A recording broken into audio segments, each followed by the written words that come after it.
Good afternoon, everyone. It's our great honor to share our experience and some information regarding the safety pharmacology in early drug discovery.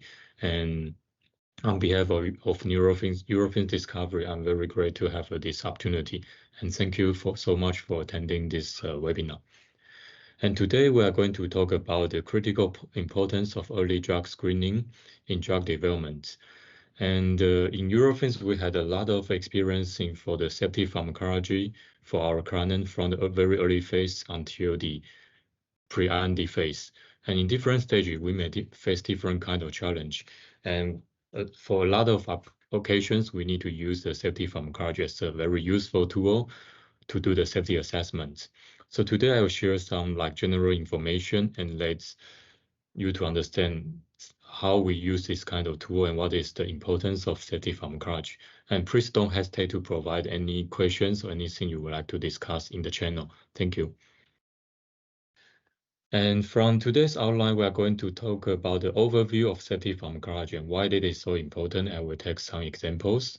And then we are going through to the in vitro safety screening and also focus on CNS and carcinogenicity risk. That's a kind of very hot topic in safety pharmacology area.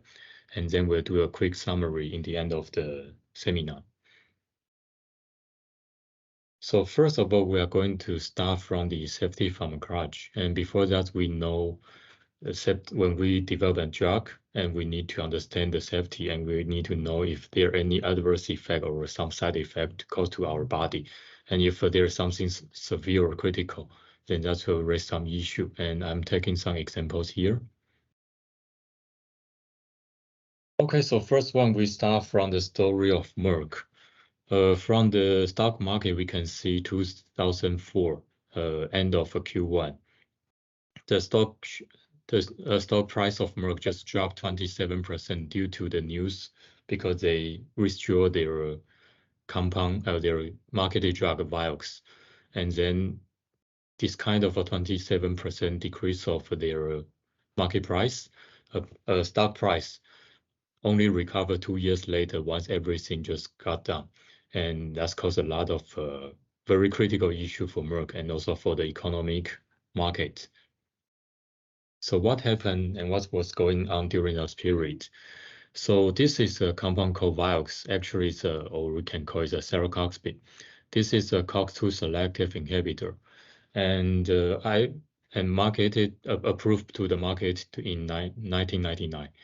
So I remember that moment I was a pharmacy student and I was just learning about the pharmacology and also the COX-1, COX-2, we need more selectivity. So during that period, we were really excited to see a more specific COX-2 inhibitor. We think this will still have a better anti-inflammatory effects with a less side effect, especially in GI function or some breathing. So that's moment we saw this, okay, this is new hope and we have better and better drugs in the world. But however, with the time being and during this period, a lot of research reveal there's kind of a risk for the Vioxx. So in 2006, Lancet research say, okay, already there are 88,000 Americans had heart attacks and 38,000 died from taking Vioxx. In 2007, Merck announced they want to pay 4.8 billion to end the thousands of lawsuits due to the safety concern caused by Vioxx. And even until 2015, FDA still strengthened this kind of warning. Many said they can cause heart attack and strokes and such kind of issue. And you see this kind of drug withdrawal is the third biggest product recall in human history. And overall, it's 8.9 billion lesson for whole human being. So we know if we have a marketed drug and then we got a withdrawal, and if this compound causes a lot of damage to human health, and that will be a huge loss and a lot of risk, not only for human health, but also for the economy. So coming back to the safety pharmacology, so we like to know the main reason why we have a discontinuation of drugs or why the compounds or drugs will cause adverse drug reactions or even will make some like a decision of withdrawal. So here is the figure we can see, like, okay, we have according to the adverse effects, we have a happening x-axis, we can see the happening frequency, or we call instance, and the y-axis, we see the impact. So how much impact it will cause. So in the first area, we can see the QT prolong and pro-arrhythmia effects. So this is well known from 1916, 1917, the hERG channel binding. hERG channel inhibition will cause the torsades, meaning we have a prolongation of a QT wave and will cause arrhythmia and cause sudden death. So this is very critical. And during the early phase of safety screening, we see the hit rate of a hERG channel is very high. So the instance of this kind of hERG inhibition is very often, and the impact is huge. So we put them into the phase area 1, and then currently we have a regulation to control, and hERG binding assay and electrophysiology is mandatory when we assess the safety pharmacology, and we need to take care of this part. But except the hERG inhibition, also the area 2, we can see there are a lot of different kind of side effects or impacts. Actually, when compounds, they act on the central nervous system or a respiratory system, they can also cause some huge impact on our vital sign. Like we have a neuropathy, seizure liability, chronic use, we have a drug abuse liability, or we have some risk to depress our respiration, or a bronchial contraction that will cause some stopping of our breath. So that's also, even though the frequency is low, but still there was huge impact to the human health. So we put this in area 2. And this is also the major area we are thinking about safety pharmacology.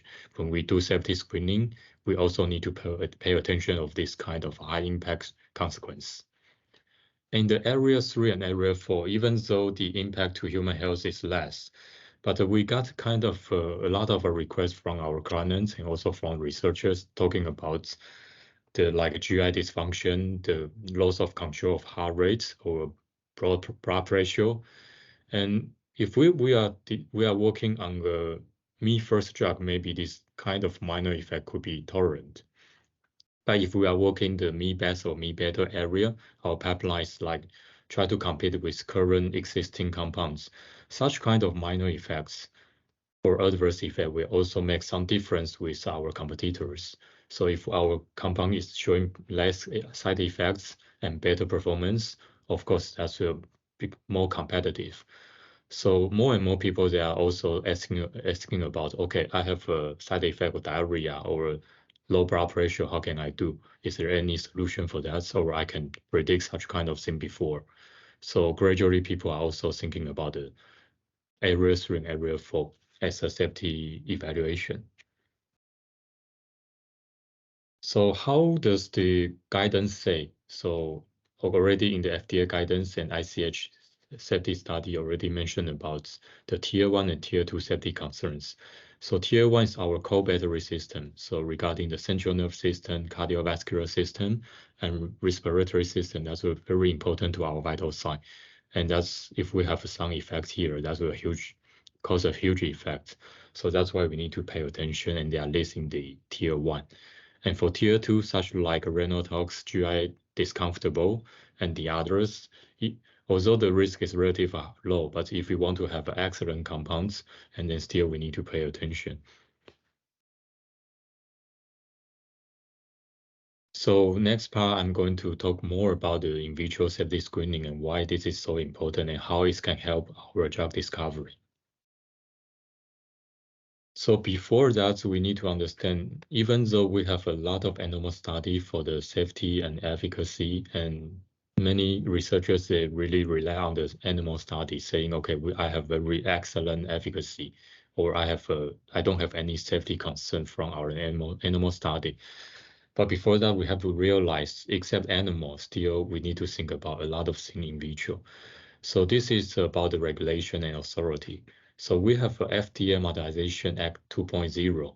People are asking about any alternative to animal tests. So we know we use a lot of animal, but the translation from animal to human, we know usually this translation already is around below 50%. So even though we can find a lot of in animal study, we find it's relatively safe, but still in the clinical trial, we can see some unexpected side effects just coming in phase 1 evaluation. So still, we are always thinking about, except animal study, if there is any other humanized model for us to test the safety pharmacology.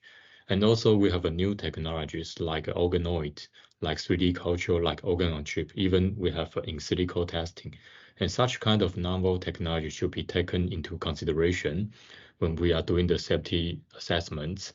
And we can use such kind of novel tool to accelerate the evaluation and make more precise prediction for the safety concerns.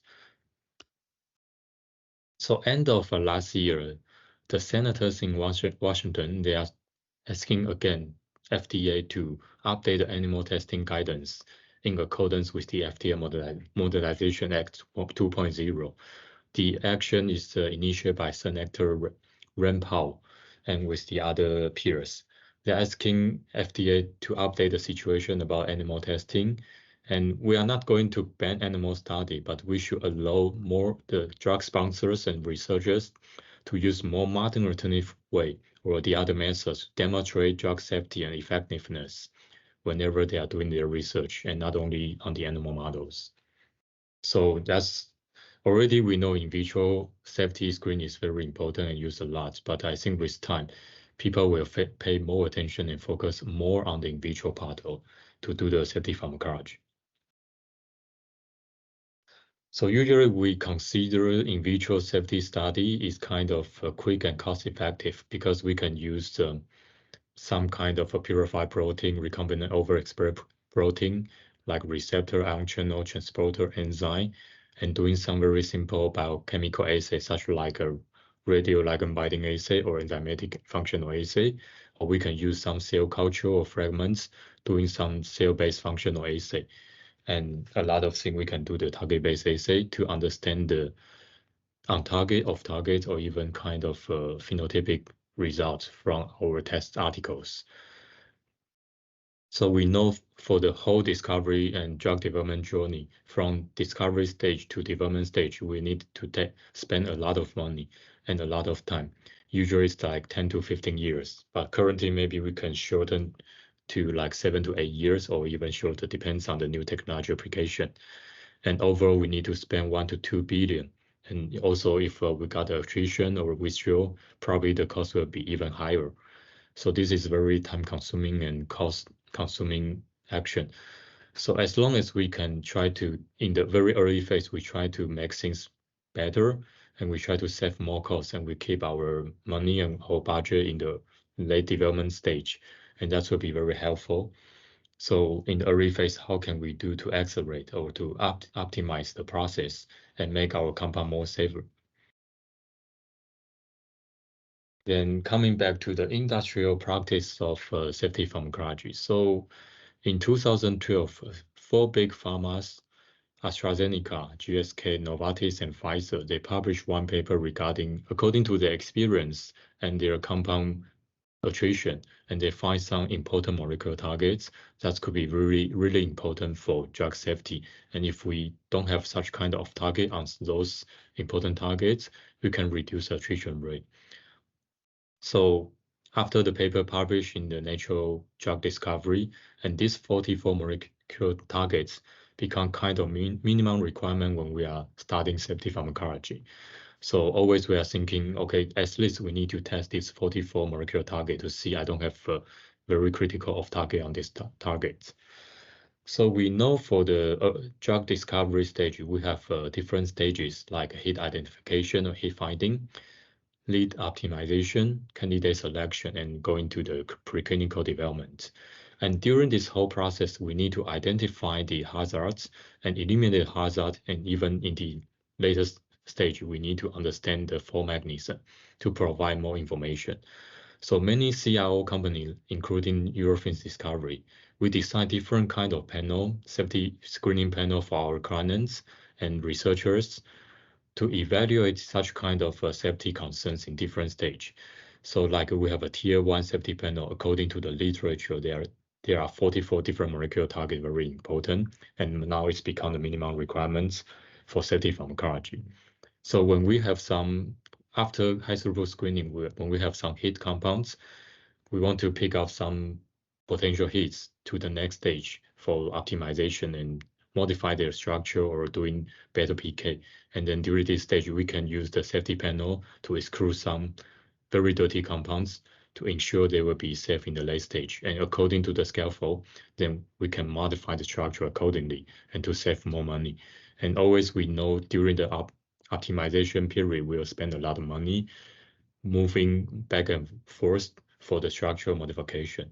So before that, maybe we have some information that's helpful to exclude some very dirty compounds. Okay, so we should have a like tier 2 safety screening and see more potential of targets and see, okay, if they can be potential candidate to the next step.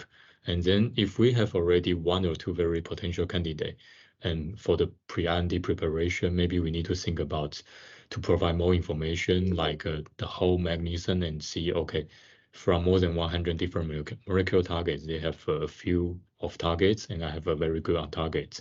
Then we will need a tier 3 safety screening to provide better information, more information to the authorities. So in different kind of a stage, probably we'll have a different strategy and use different numbers of molecular targets for safety screening. And I will show some examples. This is a paper published in last year from the Cure Huntington Disease Initiative. It is a public foundation, a private foundation. They are working quite a lot in Huntington disease. So in the paper they publish, they pick up 240 different molecular targets, like some enzymes, some receptors, and most to develop to check their compounds for CNS pharmacology. So we can see from the compound 2, they have like 25 hits, but in compound 27, they reduce the hit to 12, and largely reduce off-target liability and increase the safety of their compounds and make their result more convincing to the next step. And internally also, we do our internal case study. So this is also another case study from a very old compound, loperamide, as an anti-diarrhea agent. So we know the on target is opioid receptor. So during the screening, we can see some like delta kappa mu receptor we have on targets. But from old time, we see some, maybe 50 years ago, we didn't have enough knowledge about safety. So in this compound, when we do the case study, we find a lot of off targets. And in 2016, FDA make a formal alert regarding such this compound of loperamide. If we use loperamide, if we abuse loperamide, we may have some heart problems.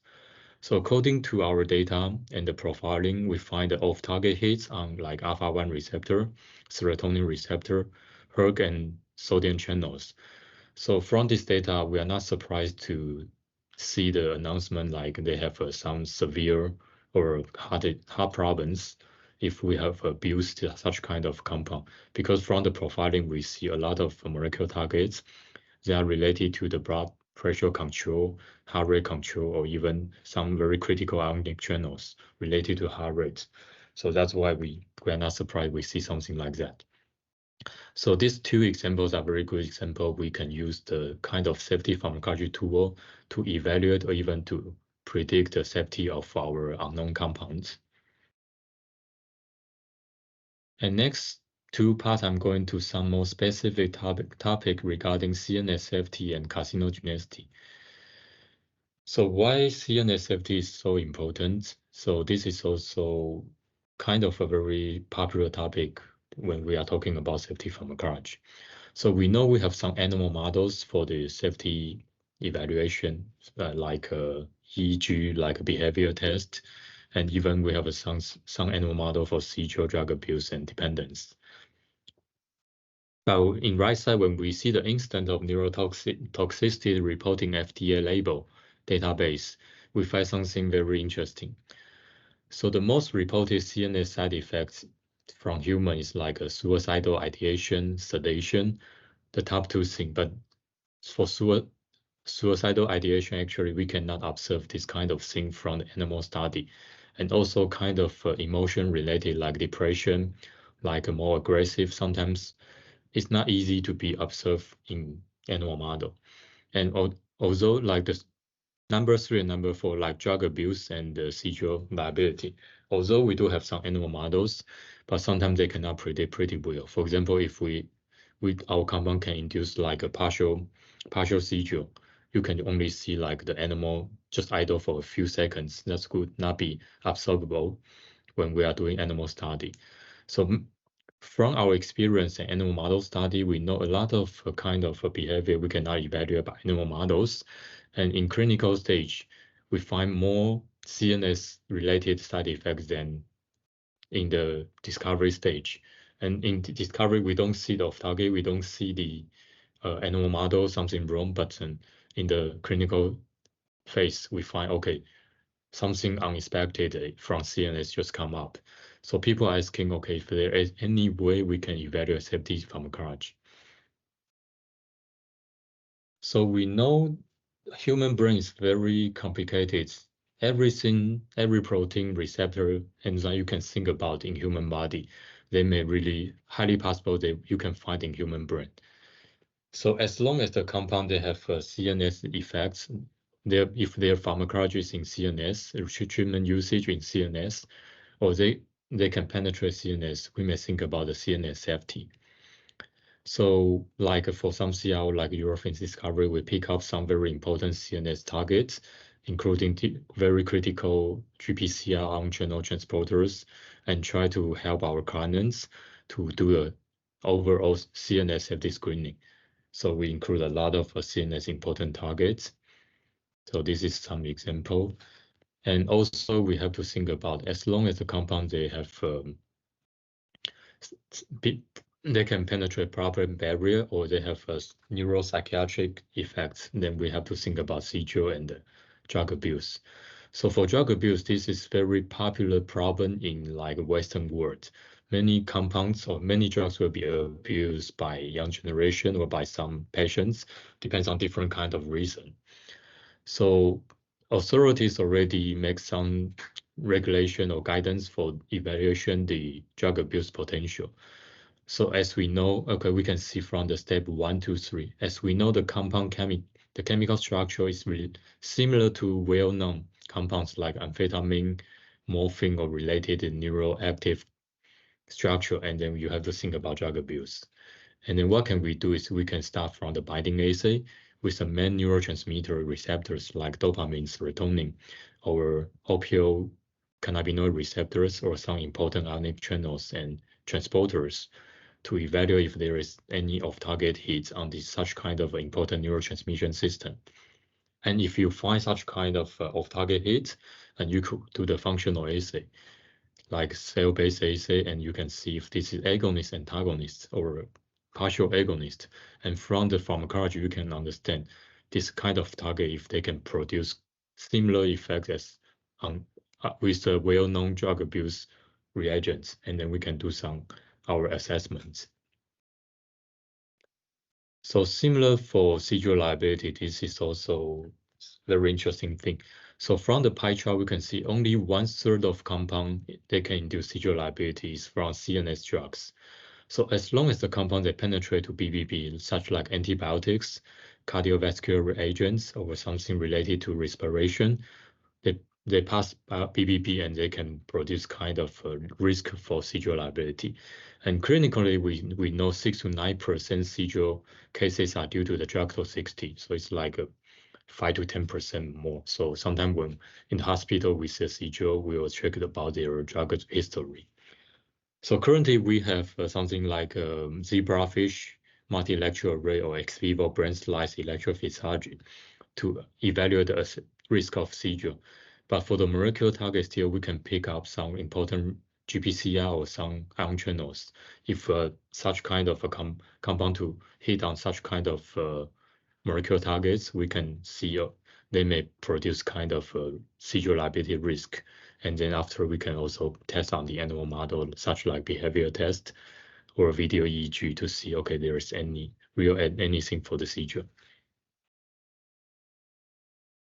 And the last part, I'm going to talk a little bit more about the the carcinogenicity risk. So in the past 2 years, many often we got some requests from our client talking about, okay, do you have any solution or any thought about the carcinogenicity? So currently we know from the guideline carcinogenicity studies, we need to evaluate if the compound we need to use chronically, like some psychiatric compounds or blood pressure control compounds or anticonvulsants for some chronic disease. So as long as we need to use a compound more than 6 months, we have to think about the risk of carcinogenicity. And from the current situation, we have to do the in vivo animal study, more than 50 animals, both sex with 2-year studies to understand if they have any risk for the carcinogenicity. But last year, from 2022, and we have some people are thinking about the weight of evidence approach.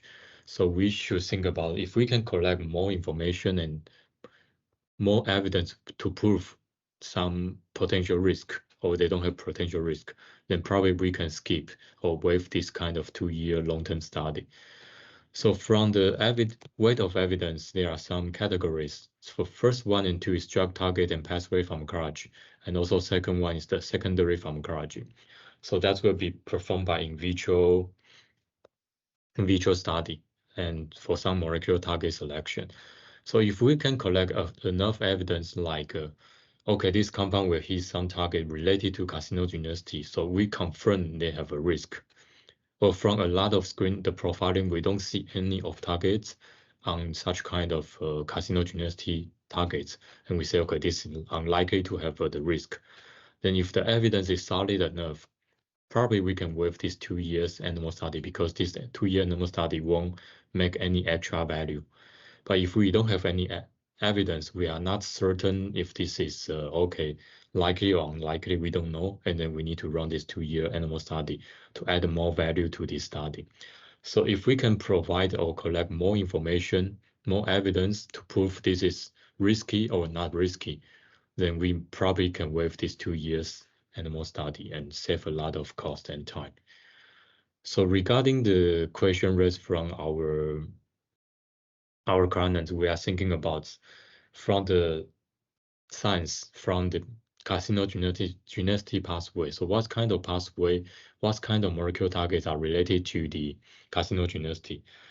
So according to the literature and some surveys, so we find some important pathways like apoptosis, reactive oxygen species damage, receptor-mediated pathway like nuclear hormone receptors, and metabolic activation, inflammation, and cell proliferation. These are very important pathways for carcinogenicity, and there are some important molecular targets. And we select 30 molecular targets as our case study. And the next one, I'm going to show you the findings from our internal case study. So we pick up this kind of this 30 molecular target to test the well-known carcinogens and some mutagens working on the DNA level, and some non-carcinogen, but they have some dispute. People are wondering if they are safe or dangerous. So we do a whole screening and see the profiling of different compounds. So it is not surprised to see most of the carcinogen, well-known carcinogen like a PNA, ester, cyclosporine or the others, they show some like a hit on some important molecular targets on the carcinogenicity pathway. And for the mutagens, they work mostly on the DNA level, like alkylating agents or cross-linking DNA, and they don't show anything on the protein level. So this is very clean. So we are very satisfied with the data and finding. And for some disputed compound like aspartame, recently they are using a lot in the sweetener, and people are talking, there are some news and rumors saying, oh, this is dangerous. So such kind of thing put in the food or in preservatives, we don't see any risk of the carcinogenicity molecular pathway. So such kind of data and target selection will help our researchers to understand more if there are any risk for carcinogenicity. And if we find many of targets on the molecular pathway, and probably we need to consider more if we want to do some modification, or we will consider this is dangerous, or they will be risky for carcinogenicity. So such kind of molecular target and profiling will be very useful for the assessment of carcinogenicity risk. So I think the time is going to running down, so I'll do a quick summary. So for a long time, we are asked by our clients or asked by the other colleagues and peers, okay, you are talking quite a lot about safety pharmacology, especially for in vitro safety pharmacology. So why should I do this? When and what kind of thing should I do? And could you provide kind of a general idea or concept? Okay, so I would like to summarize by this very cute figure. We have a dog, rats, and rabbits. So this paper published in 2008 is already 16 years ago. So at that moment, people, I think after 21st century, people are thinking more about the safety pharmacology and the safety of a drug. So that moment they are thinking about, that moment still a lot of people, they are doing the safety evaluation only in the late phase during the development stage. But the researchers already mentioned, maybe we need to move this safety evaluation to the early discovery phase, not only in the development phase.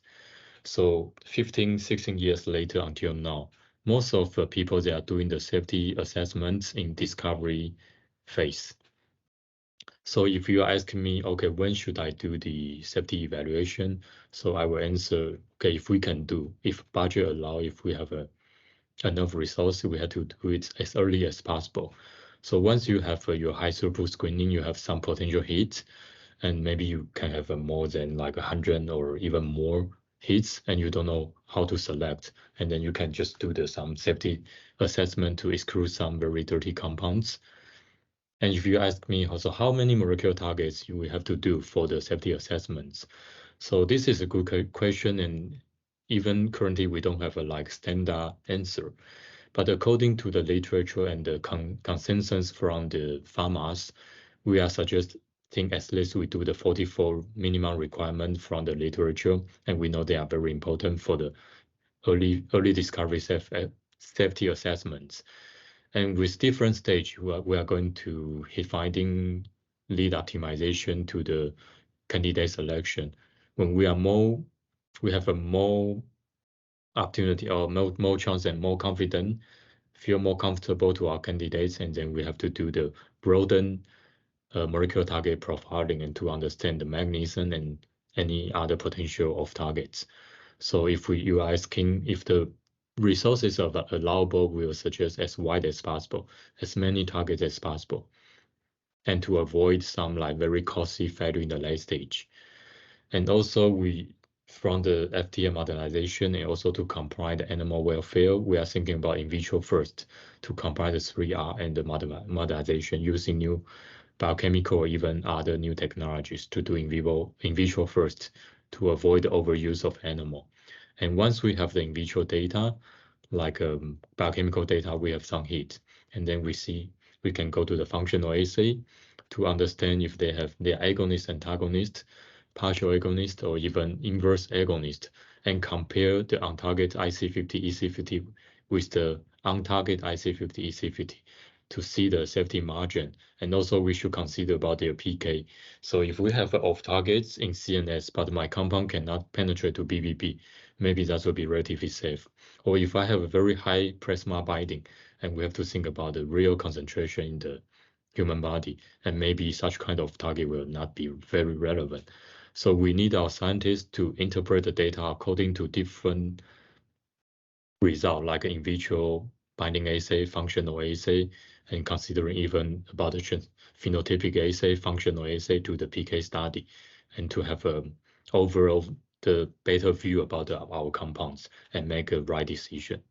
So that is my take-home message. And the last slide, just like to show many CRO, including Eurofin Discovery, we have a tier 1 to 3 different kind of safety screening panel. And regarding CNS, like drug abuse, seizure liability, or overall CNS targets, we have a different kind of solution for different purpose. And for the topic about carcinogenicity, also we have a 30 molecular targets, and with a very good case study for our client to reference for their reference. Okay, so that's all from my presentation, and please feel free to contact our technical team, and we are welcome to any kind of discussion. Thank you. Okay, thank you, Dr. Lee. We now move on to the Q&A session. Yeah, so you can still submit your question in the Q&A dialog box.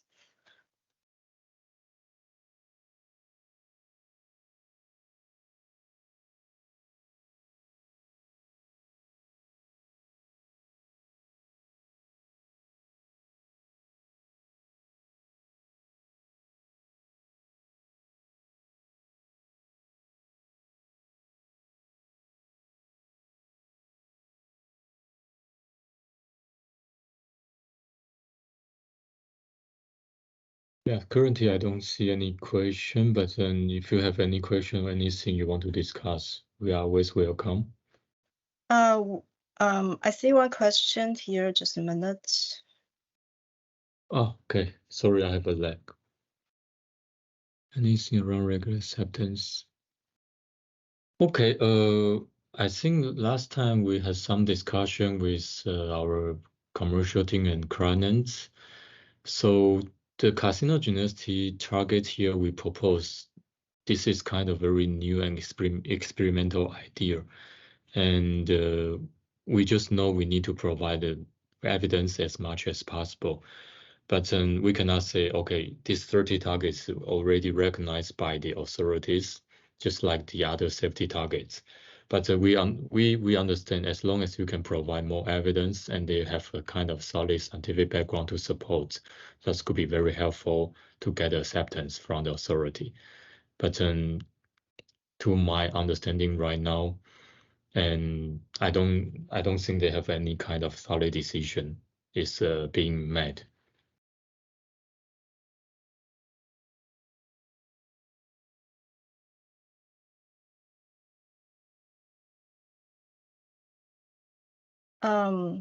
I have a question. What is the test concentration for running safety screening panel? Okay, this is thank you for the question. And many clients they are wondering about the question when they want to deliver compound to us. So usually for the off-target screening, including safety panel, CNS panel, or the others, we start from 10 micromole.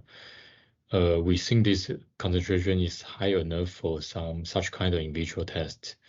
And if under such kind of a concentration, we don't see any potential off targets, and in general, we can see there is nothing relevant. But of course, if we see something, still we need to run the dose response and to see the IC50. And if the IC50 is like low and with a kind of potent effects, then we have to think about. And just as I mentioned, and the off-target IC50, we should compare with the on-target one and see the safety margin and consider if this is really relevant. If the IC50 or EC50 range is close to the on-target part, and we can expect, okay, when I have the drug effect, maybe we have an adverse effect at the same time. And sometimes our client, they will say, okay, my compound, I know this is very potent, so may I reduce the concentration to 1 micromole or even lower? I would say this is also possible. The 10 micromole is just kind of starting point we suggest if you have a lot of compound, but this is discussable.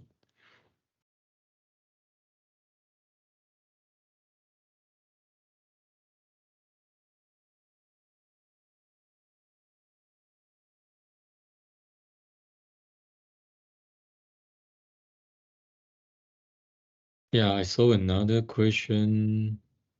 Are off-target critical to safety? So yeah, if you, I just mentioned the case study for loperamide case. So this is a very old compound approved in 1970s. So that's moment we didn't find a lot of, we didn't pay attention about a lot of targets. So we just evaluate the animal study. Okay, this is safe, and clinical trial we don't see any major concern, and then we approve them to the market. So I would say not all the off-target are critical to the safety because even though we have some off-targets, if their potency is relatively low, still we can consider it's relatively safe. But we know the impact or the consequence if we miss some important targets or some critical target, for example, the tier 1 core battery system. If we miss some important information, and occasionally this kind of side effect cannot be observed by the animal safety test, then in the clinical trial, if we find something some adverse effect or something bad, that will be too late. So still, I will not say all of target will be critical. Even our client, they have like 5 or 10 of targets during the spectrum screening panel. They see something, but in the end, still they can push to IND.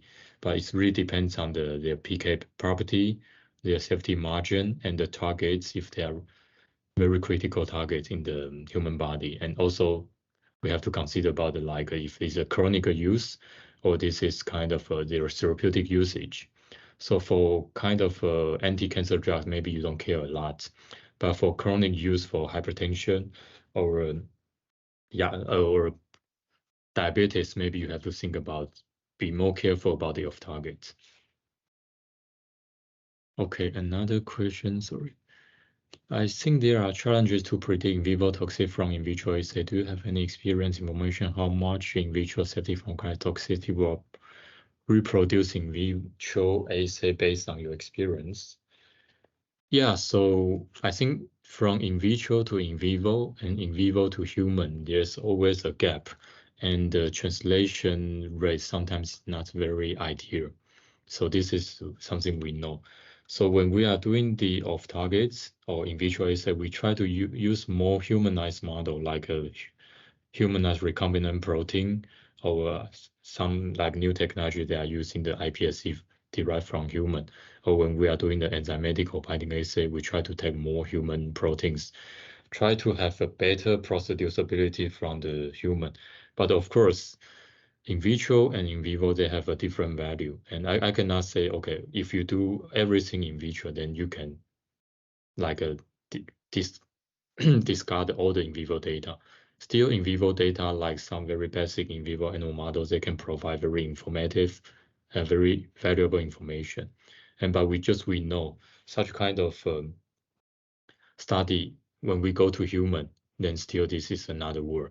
But at least at the early stage, we can try to eliminate such kind of targets from the in vitro study. So yeah, how much in vitro safety pharmacology toxicity?